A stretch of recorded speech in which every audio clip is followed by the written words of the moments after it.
Hey, what's going on? It's KLA Cloud the Wanderer, and I'm here with Ash Lambrecht. If I'm pronouncing your name right, Yep, that's correct.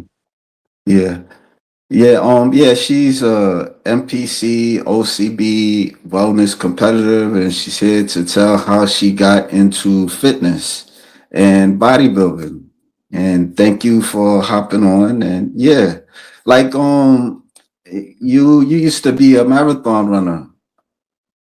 I did. So I actually started my athletic journey running. My parents were avid runners, and my mom was actually a Boston qualifier. So to spend more time with them, I figured I'll take up running. How hard could it be? And it was horrible. I can say my marathon was one and done. I don't think I'll ever do, but I decided I needed to stay in the athletic industry. I just needed something a little more low impact on my knees, and that's kind of what pushed me into bodybuilding. Oh, yeah. I try to do the running. I didn't never done marathons or anything like that, but just to keep in shape. And like the park where I'm at, I see a lot of people participate, in marathon races and yeah. So I mean it's not for everybody and I understand that. So yeah. Yeah, it What was what made you want not I'm sorry, go ahead. it was definitely a one and done. No more marathons. What made it so hard? Like the task you had to do? No, I The was asking.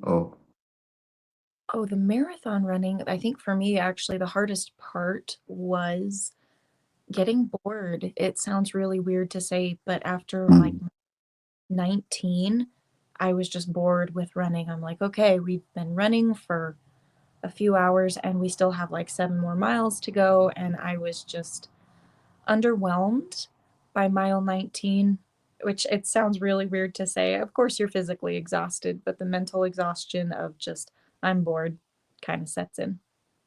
yeah, I get it. I get it. And you're in Oregon, I'm in Idaho, actually. So I live, Idaho. Oh, okay, Idaho. You competed in Oregon. Yeah, that's yeah. That I'm mixing it up because I'm sorry about that. I'm mixing it up. My bad. I'm sorry. no, it's okay. I originally came from the Walla Walla Reservation in Oregon. So my Oh, family okay. moved to Meridian, Idaho, but we go back frequently. Oh, okay. So what was like how did you what inspired you to do bodybuilding? You just wanted to try it out? I think at a young age, we all see these beautiful women standing on stage looking like glazed donuts in sparkling bikinis, and you think, wow, like I really admire that. I really want to try that. And running wasn't working out for me. I wasn't passionate about it. My heart wasn't in it. And so I thought, I think it's time. I'm going to just take a stab at this and we'll see how it goes. And I ended up falling in love with the lifestyle, with the discipline, with the structure, all of it. It just really clicked with my personality. Okay. And you started your first competition 2 years ago, if I'm correct. Yes, that's correct. My Okay. All right. All right. That was the MPC Oregon okay National Championships. Wow, so you was near a pro, right? Yes, they actually had a pro division not far from us, but this was my true novice show, meaning my first show. So I just wanted Yeah. in the water and see how it went, and I ended up falling in love with it. Yeah. What place they had you in? So the first class I competed in, I placed third, and then I opened up, was in the open, and I placed fifth in the open overall. Okay. Yeah. And so but then you went to the OCB and what made you wanted to do the OCB? I really was passionate about being a natural athlete. Like, I'm so natural, I don't even use aluminum deodorant. Like, I'm trying so hard to keep my body away from anything artificial. And the OCB is very, very strict on that, very passionate about that. And when I saw that they had a show in Salt Lake, I was like, like I had the NPC experience, let's try the OCB experience and we'll see how they differ. And there were definitely pros and cons to each show in each industry. But I had a phenomenal time at both. Bodybuilding is a sport that you get out of it what you put into it. So even though I didn't win overall, I still feel like I won. Okay, okay. And what did you what place do you had they had you in? I'm sorry if I missed that. Oh, that's okay. The OCB in Salt Lake, I placed second. Oh, second. Oh, okay, okay, okay.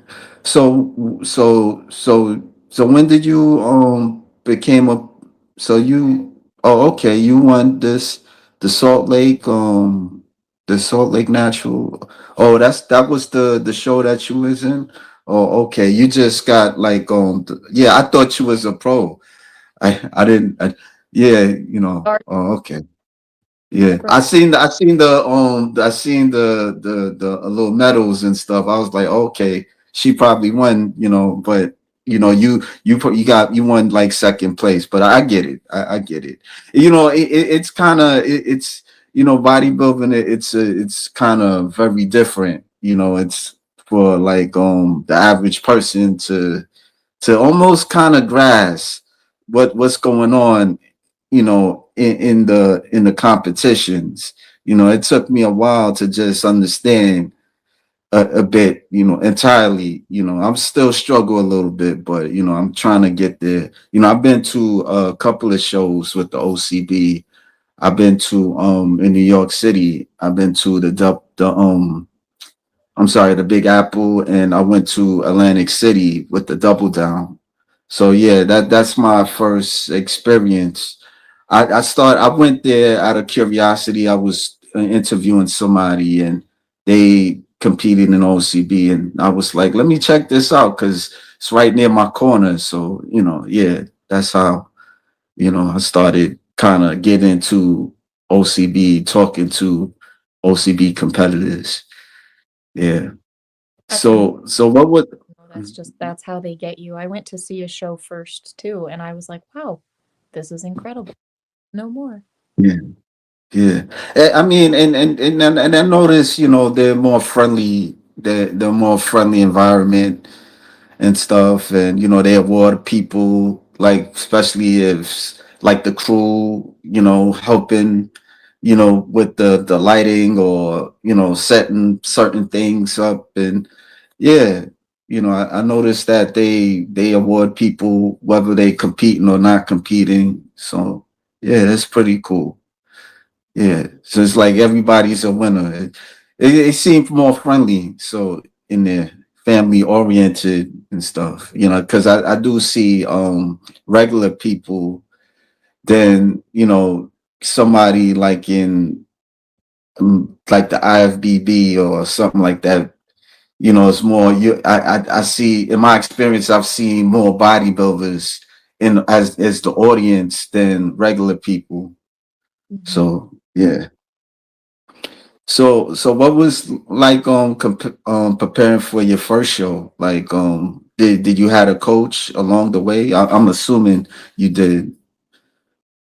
I did. Her name was Heather, and she was there for me every step of the way. It actually took me 3 years, almost 3 years, to get from the very, very beginning to where I was now, because I didn't just start bodybuilding and then step on stage. I actually left and came back a number of times because life just got busy and it pulled me away, which I know isn't great to say, but like we bought a house, we moved a few times.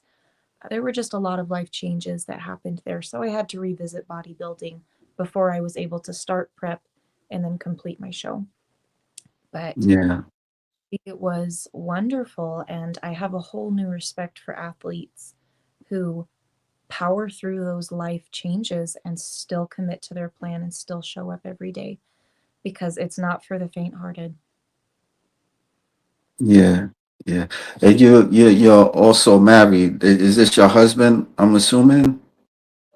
Yes, that is my handsome honey. That's Solomon. Okay.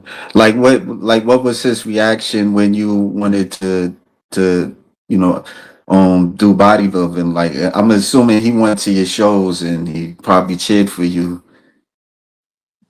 Not only did Solomon go to my shows, he was my number one supporter. When I told him I wanted to do bodybuilding, he responded with, "Heck yeah, go for it. I'll do whatever it takes to get you there." And he didn't just go to my show, he had my bags packed. He did my meal preps for me. He was there with me in the gym, showing up all the time, drove me to my shows, made sure I had my hair and nail appointment. So Solomon was really, he was the deciding factor between my failure and my success in bodybuilding. So That's good. That's good. For I'm hear stories, that, it's not always easy, getting support from loved ones, family members or friends. Some people kind of split up because of it, surprisingly. Yeah, it's different. Do you know anybody that encountered that in their bodybuilding journey? unfortunately, I do. I know quite a few, and it's shocking to me because we see, partners will have insecurities that surface, or oddly enough, the one that I noticed was the in laws were getting involved, which to me was Mhm. very, it is a revealing sport. You have to be very conscientious of your body and you have to be comfortable. And her in laws were not comfortable and it didn't work out for them. But I was lucky. Mhm. I have my parents on board, his parents, everyone around me, even my coworkers were like, yeah, go do it. So, That's pretty good. well, Yeah. because they were in my corner. Yeah, that's pretty good. Yeah, you need a support system with that. Do you have like a team? Like you have a coach, but you have other athletes competing along with you? I do. None in my particular show, but they're all over Mm. the, and seven of them are competing at the Big Sky Championships in Montana tomorrow and Saturday. So wish them luck. We love to see the Okay. pursuit they're doing because it's all Heather. She's changing people's lives, and we stay friends forever, even outside of bodybuilding. Some of the Right. photos are women that I still stay in contact with, and you build those lifelong relationships. That's good. That's good. That's pretty good. Yeah, yes. Yeah, I mean, yeah, it's a tough sport, you need the support as you come along. Excuse my stuttering. Yeah. Yeah, like what do you do outside? I know you do archery and you hike and to unwind outside of bodybuilding. Who is there ever an unwinding outside of bodybuilding? Um, Kidding. I actually started off in archery. A little fun fact: I mm, competed in archery, and I was the Idaho State champion for the state of Idaho for 8 consecutive years.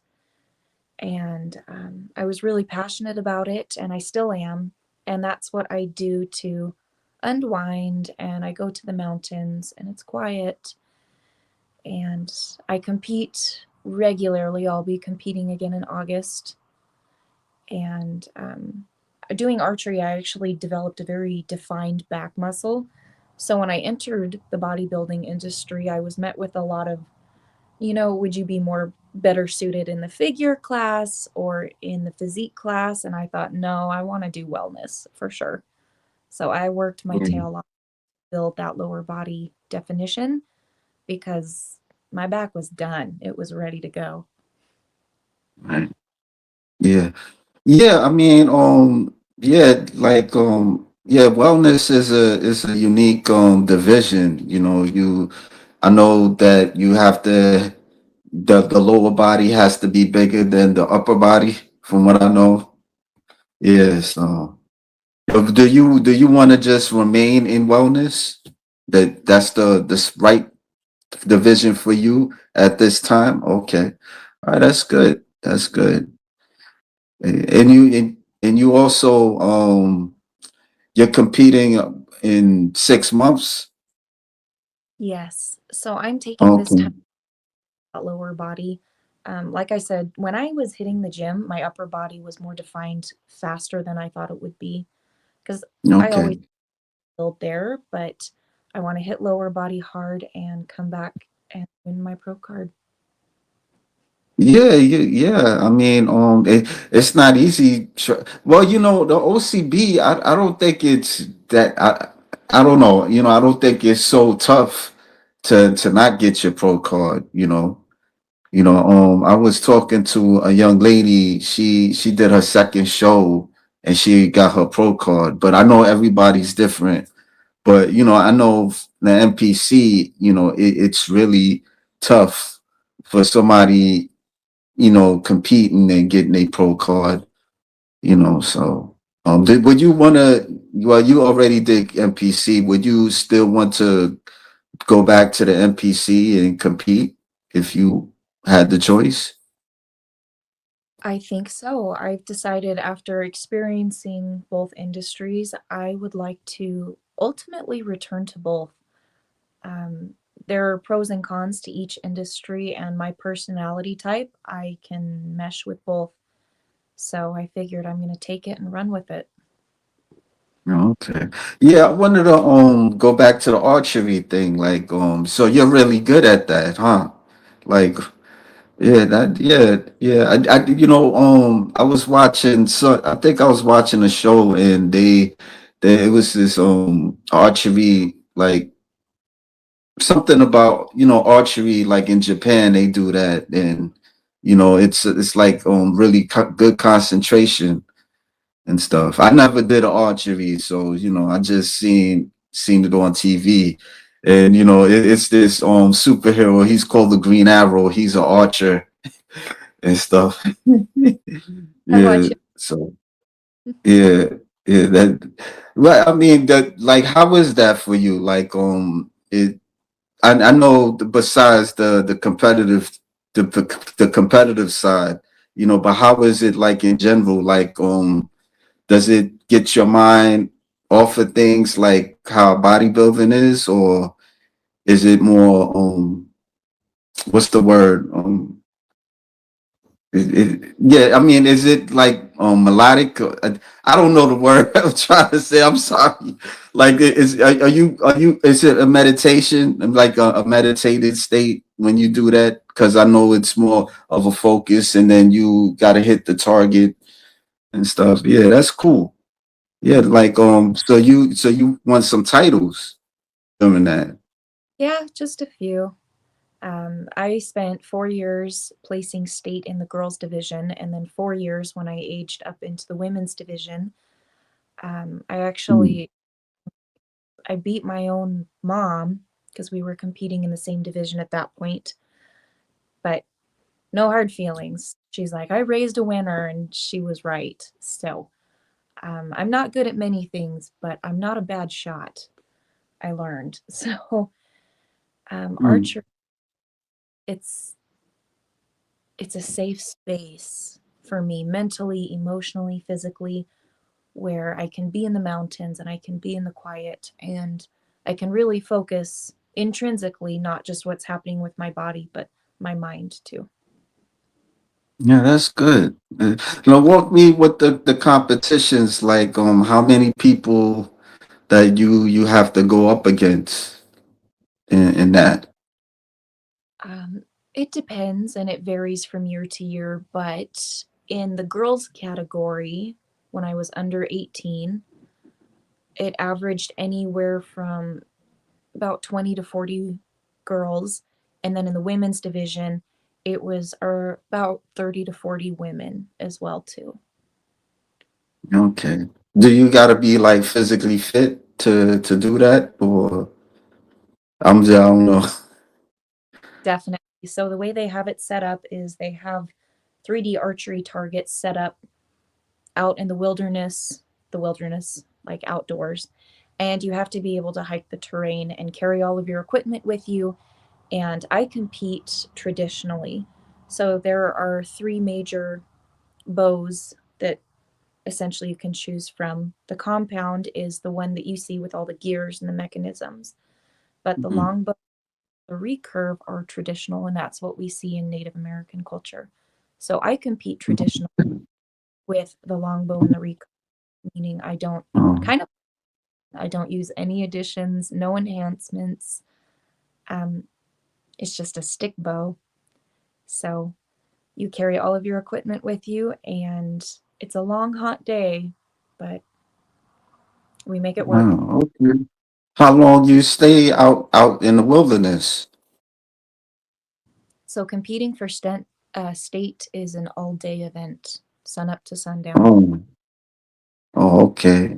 I'm assuming it's not really like televised or anything like that. Nah. Yeah. Is it boring? Like if you was like a spectator, would you be bored to watch other people do? th- Yeah, that you grinning. So I'm assuming, yeah. Yeah, I hate to say it, Yeah. but such a peaceful, intrinsic sport. It's easy to fall asleep. It's easy to just let your mind wander. And if you're like me, you want to go out and you want to explore the wilderness.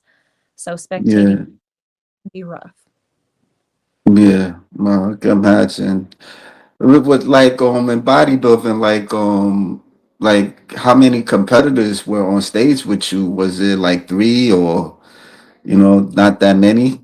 Like what either NPC or OCB? So NPC was actually packed. We had probably anywhere between 30 to 40 women. And then the Yeah. OC, they said, was actually a small year for us. I didn't compete with Salt Lake last year, but this year they said they had 11 women.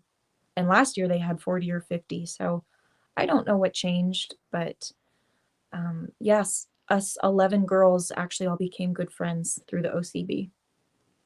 Yeah, that's good. And what class again were you in? Were you in a class in wellness? Yes, I was in the Wellness Open.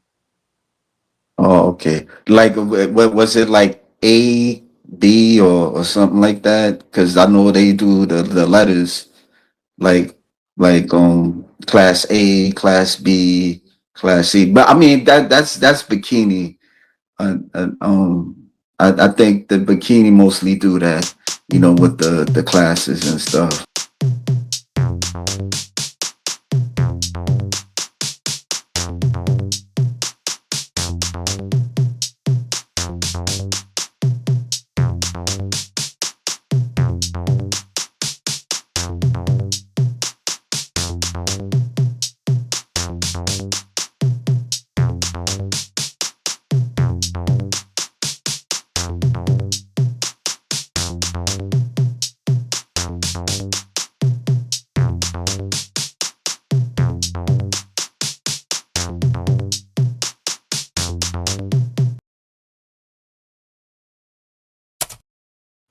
Yeah, you have a nice physique. Can you hear me?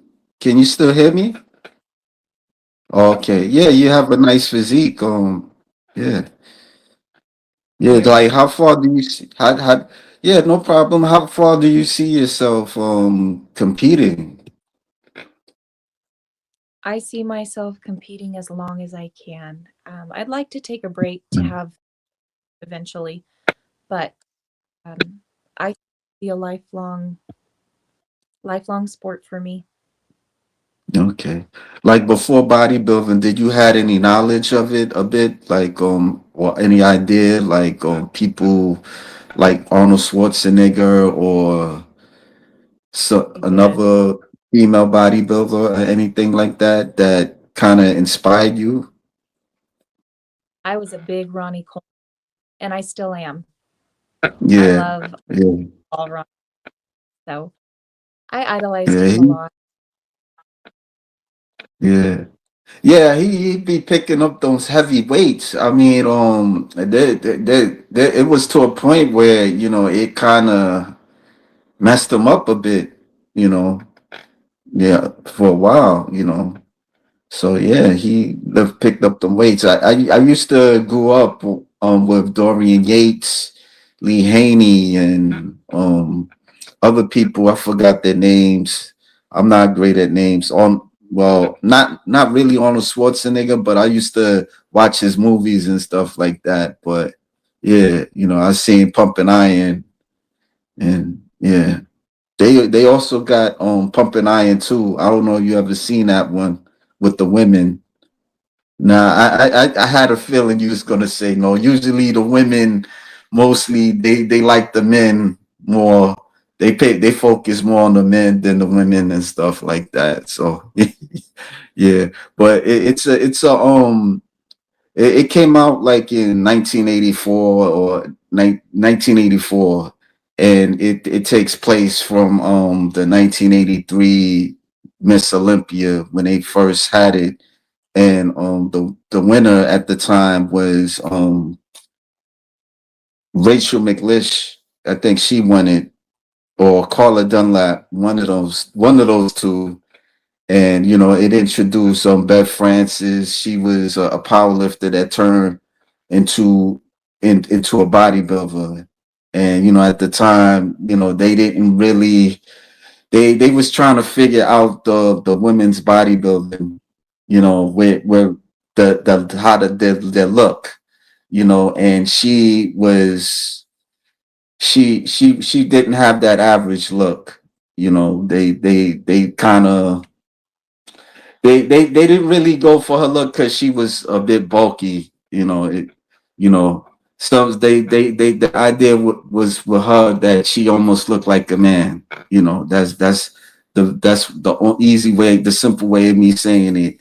And so yeah, so she at that show she placed eighth, and the audience, they didn't like her, the idea that she placed that low, because she did a good performance in her routine at that show. So yeah, yeah. I'm sorry if I made a big long explanation about it, but I was just giving you a synopsis about the show. If you wanted to watch it, but a lot of I've talked to some women bodybuilders. They really don't. They really never looked at it. They just watched Pumping Iron, the first Pumping Iron. But yeah, so I'll check it out. yeah, thank. Yeah. So like so what do you do like in occupation? Like are you a fitness trainer or anything like that? I'm actually not. I'm going back to school to get my master's degree in education because I work in the school system with high schoolers all day. Oh, Um, okay. it made for a very interesting experience because my students had no idea I was competing. So they found the social media, and we had to kind of navigate that a lot because they were like, "Oh boy, this is a little weird," but all been supportive too. Every single student. Okay. What was weird to them about it? Like because they seen you on stage or pictures of you? Oh, okay. Yes, seeing Ashley They, in a swimsuit, I think was a little shocking at first.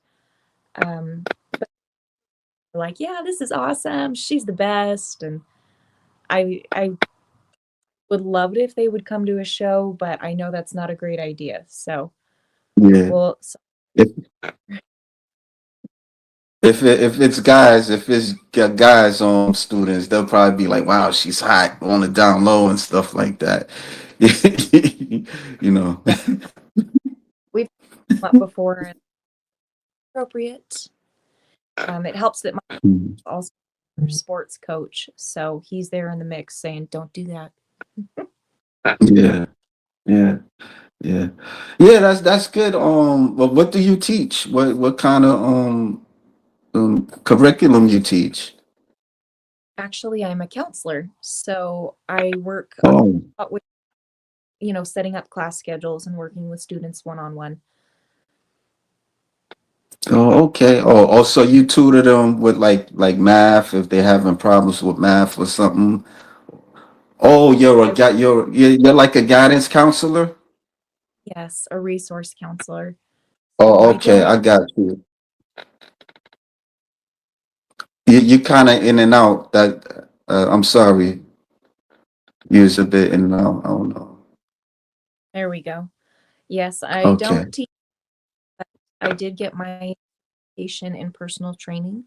I explored the thought of being a personal trainer on the side, and then I realized, it was another ball I felt like I had to juggle. So it's something that we pushed to the back burner. And I think I'll probably never use it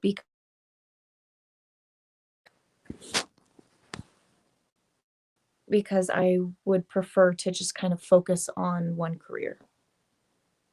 Right. Right. But do you do have some knowledge on like well, I'm assuming like you have knowledge on dieting and stuff like that, and All right. okay. No, I was asking like so I'm assuming like you have some knowledge on dieting and nutrition and stuff like that, right? Okay. Yeah. I have a video that I would like to play. It's about bench eating and stuff. Check it out and you give your thoughts on it. Yeah, absolutely. As a nutritionist Yeah. with a binge eating disorder, here's something I would never tell you to do. Go to bed hungry. I see a lot of people telling other people to go to bed hungry as a way to get comfortable with being uncomfortable. If you have a binge eating problem, you absolutely should not be going to bed hungry. You should be addressing that hunger because hunger is a biological cue. What happens when you're hungry is dopamine is rising. So when you do eat, food is going to become more rewarding. We want to break that.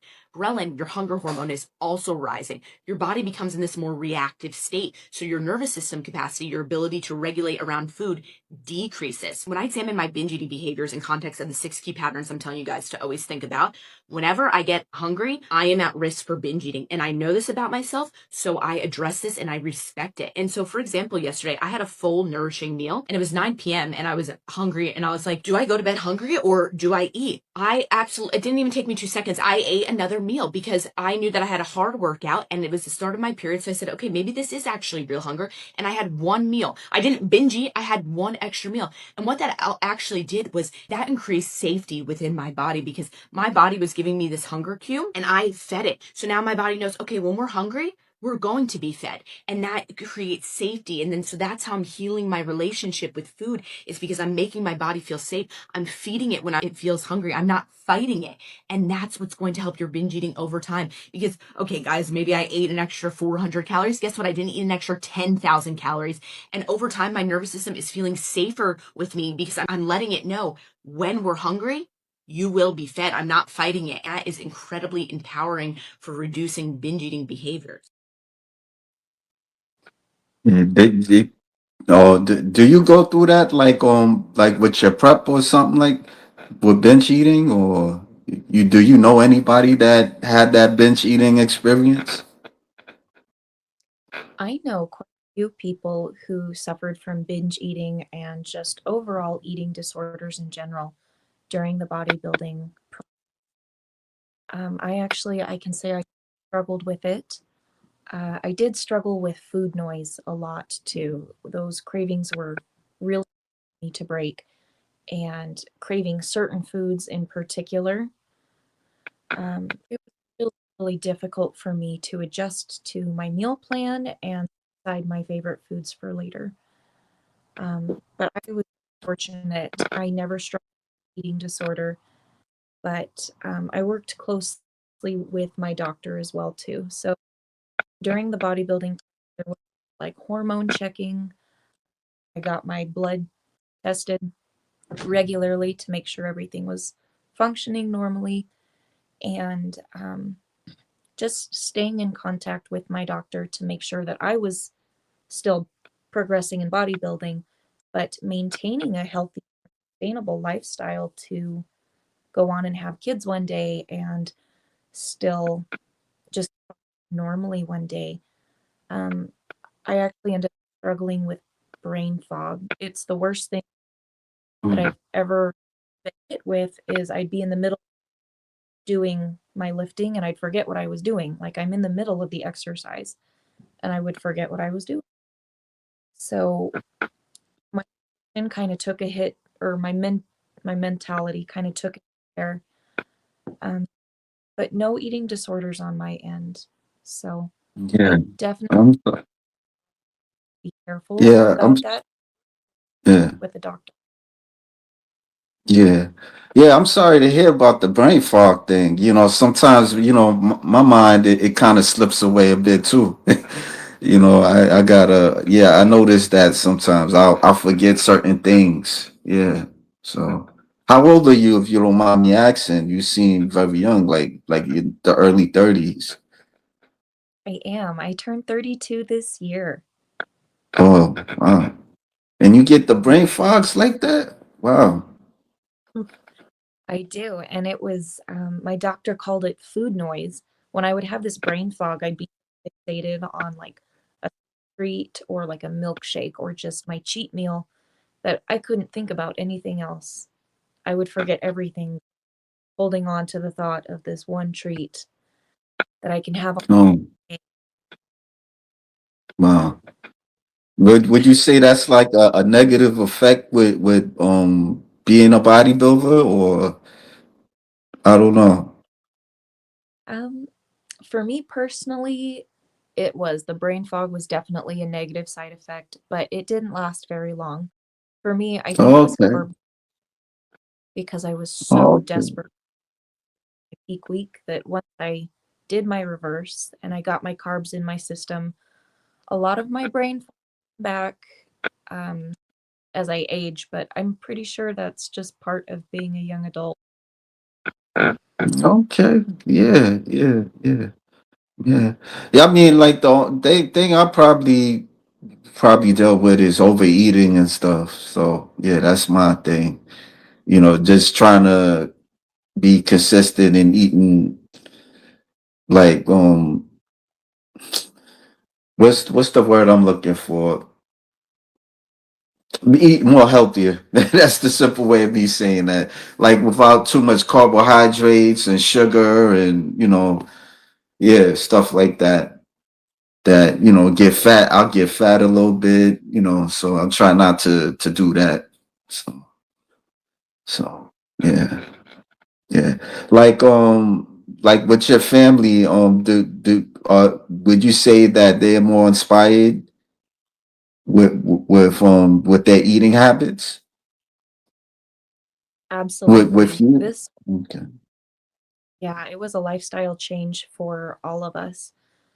Like I said, my husband made me make my meal preps. He did the majority of the prep, and as he's, helping me prepare food for my week, he was making his as well too. So my husband actually went on to lose about 13 pounds in body fat while I was on prep because he was Oh, okay. right there beside me.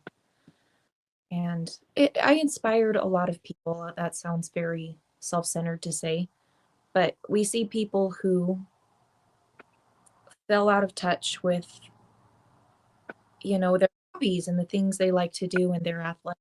This encouraged them to come back. So I know quite a few people that are getting involved in CrossFit and cycling now because, you know, it's easy to do it when you have someone there to help you. Yeah, that's good. I mean, yeah. Do you think he'll hit the stage one of these days? I don't think anybody will hit the stage. I don't think they Yeah, love that. it's not for everybody. I'll Yeah, definitely be. it's not for everybody. I think the important thing is he's exercising and eating right. you know. So, you know, so so with this upcoming show, what's the name of the show that you're gonna be doing? The Idaho Classic through OCB, The, the Gem State. the Idaho Classic. Okay, all right, yeah, yeah, yeah. And this is good. This is what amateurs. Is it amateurs or is it both amateurs and pros? Yes, it will be both with amateur competing Saturday, pros on Sunday. Oh, okay. Yeah. I mean, I wish you good luck on that. Yeah. Yeah. What's your workout routine like? I'm sorry to not mention that, ask you that. Like, what do you do? Like you just more focus on the legs and do squats and you don't really do work on the upper body and nothing like that. So I exercise 5 days a week with 45 minutes of stair stepper cardio after every session. And I hit body. I have 2 full lower body days and then a full body day where I also include lower body. So if we're technical, I hit lower body about 3 days a week. Yeah. Yeah. Yeah. That's good. Yeah, you think your legs are your legs more big with the calves? I mean, with not the calves, with the quads. Yes, I Yeah, wear your pants. yeah, yeah. You know you do. Are you familiar with any wellness competitors that you like? I am. I have so many. Um, oof, it's overwhelming. I'm like they're all amazing, and that's what I love about the wellness Yeah. division is not just one girl over the other. Like I saw no mean girl behaviors when I was in my division. Everybody, like Mm. all the showed up and they were loved. So I wish I could name just one, but really it's like all the wellness women. Good for them because they don't just bring it physically, they bring it mentally and emotionally too. Yeah. Only thing that comes to my mind is this competitor. Her name is Lily Dong. She's a IFBB pro. She's yeah.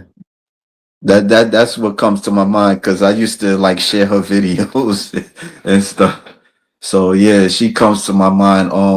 There's some that do, but sometimes they slip to my mind. It's a lot of them to for me to kind of memorize their names. But yeah, the wellness division, yeah, yeah, it's a pretty cool division. Yeah, very attractive women that compete.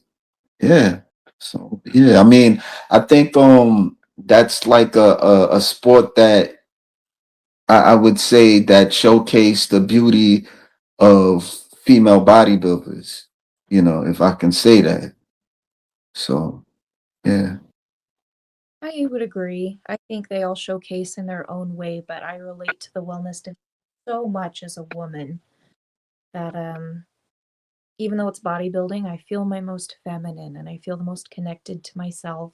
And I wellness is a relatively new division. It hasn't been around for very long.